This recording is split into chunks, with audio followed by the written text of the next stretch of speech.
I bet you didn't know just how deadly thirst could be for sailors lost at sea. Picture yourself adrift on a vast, endless ocean. The sun blazes overhead, your boat rocks gently, and your water barrels are bone dry.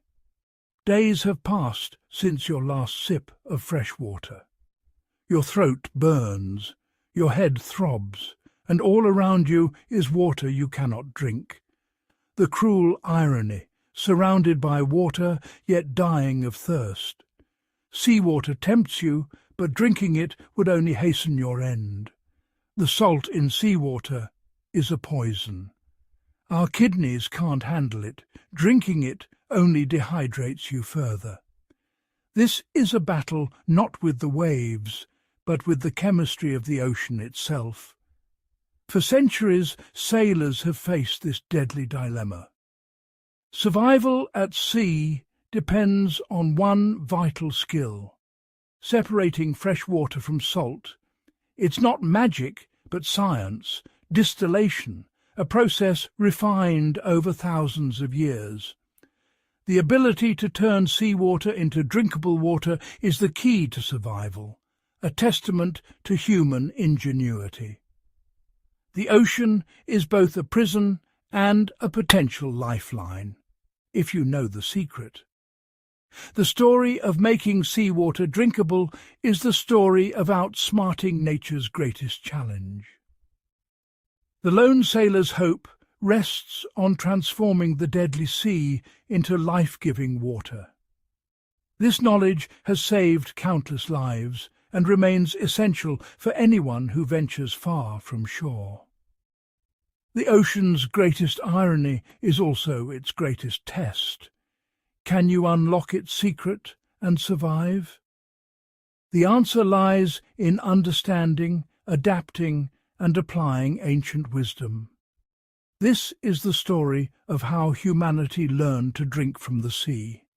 It's a journey from desperation to hope, from thirst to survival. And it all begins with the terrible thirst. This isn't just a tale of desperation, it's a story of hope and cleverness.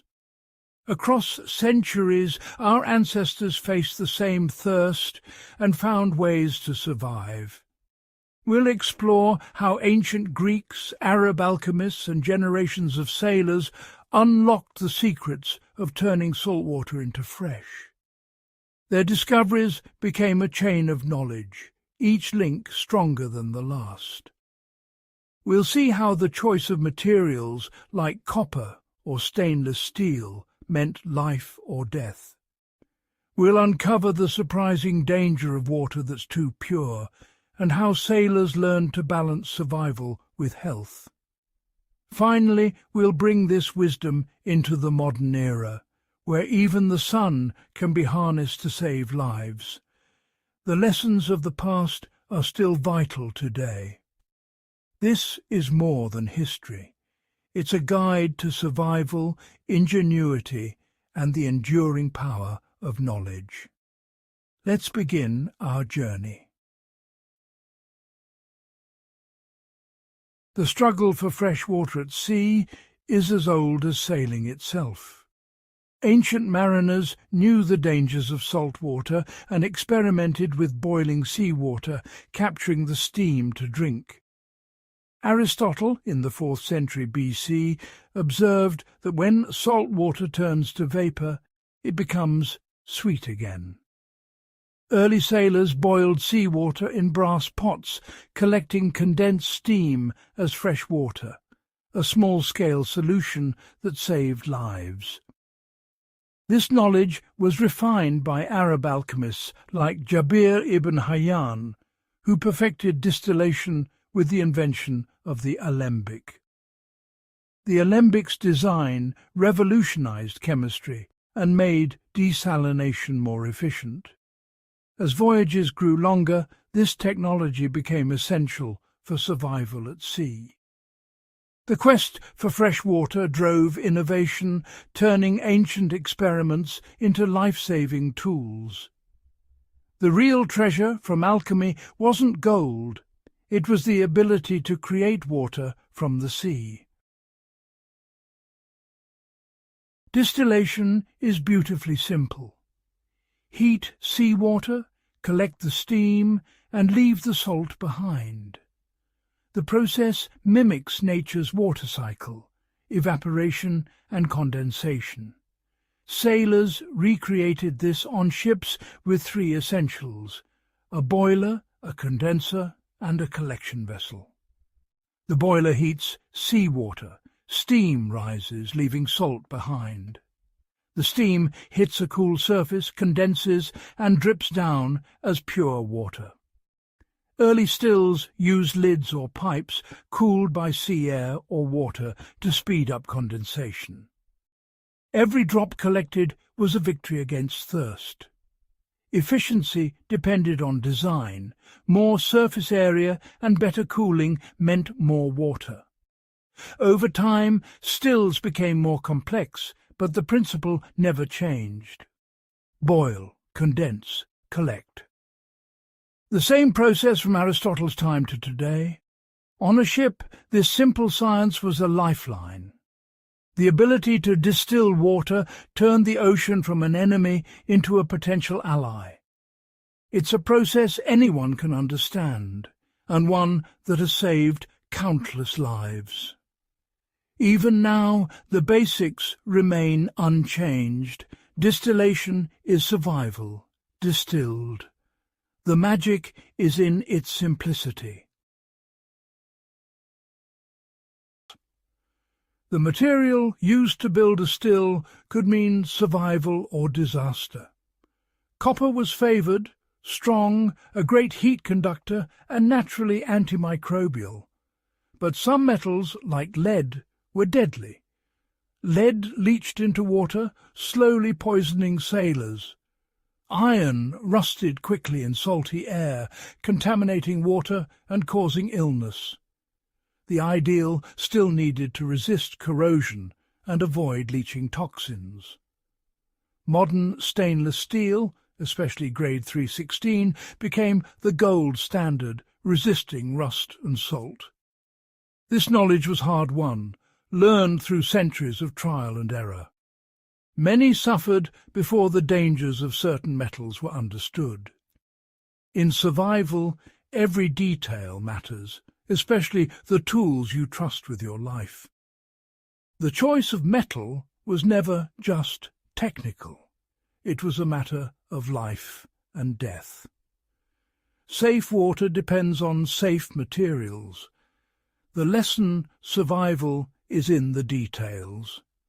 The right still could save you. The wrong one could kill you. Distilled water is pure, but that purity can be dangerous. Distillation removes all minerals, leaving only H2O.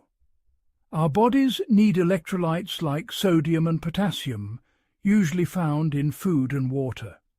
In survival with little food, drinking only pure water dilutes these electrolytes, causing cells to swell, a condition called hyponatremia. Early symptoms mimic dehydration, headache, nausea, confusion. If unchecked, it can lead to seizures, coma, or death. The cruel irony: you can die from drinking too much pure water. Survival isn't just about quenching thirst, it's about maintaining balance. The sailor who understands this is far better equipped to survive. Sailors solved the problem of dead distilled water with a simple trick remineralization. They added a tiny amount of seawater, about 1 part in 80, to restore essential minerals. This made the water safe, hydrating, and more palatable. The right balance prevented both dehydration and hyponatremia. It was a practical, scientific solution passed down through generations. Even the taste improved, boosting morale in desperate times. Survival was about more than just water. It was about water that truly sustains life. The sea itself became part of the solution. What if you have no pot, no fire? Enter the solar still, a marvel of simplicity. Using only sunlight, plastic and a container, you can distill water anywhere. Place seawater in a container, cover with clear plastic and weight the center. The sun heats the water, vapor rises, condenses on the plastic and drips into a cup. It's slow, maybe half a litre a day, but it can mean the difference between life and death. The solar still is a survival tool anyone can build using nature's own principles. It's proof that the simplest solutions are often the most powerful. No fuel, no fire, just sun, ingenuity and patience. The solar still turns desperation into hope, drop by precious drop. It's ancient science, modern survival. The history of making seawater drinkable teaches us timeless lessons. Choose your materials wisely. Your tools can save or doom you. Balance is everything. Even pure water can be dangerous if not managed. Simple, robust solutions endure. Complexity isn't always better. Knowledge is our greatest survival tool, passed down through generations. These lessons apply far beyond the sea. In life, as in survival, details matter. The ability to adapt, to learn, and to innovate is humanity's greatest strength. Even in an age of convenience, these skills remain vital. They connect us to our past and prepare us for the unexpected. The story of drinking from the sea is the story of human resilience.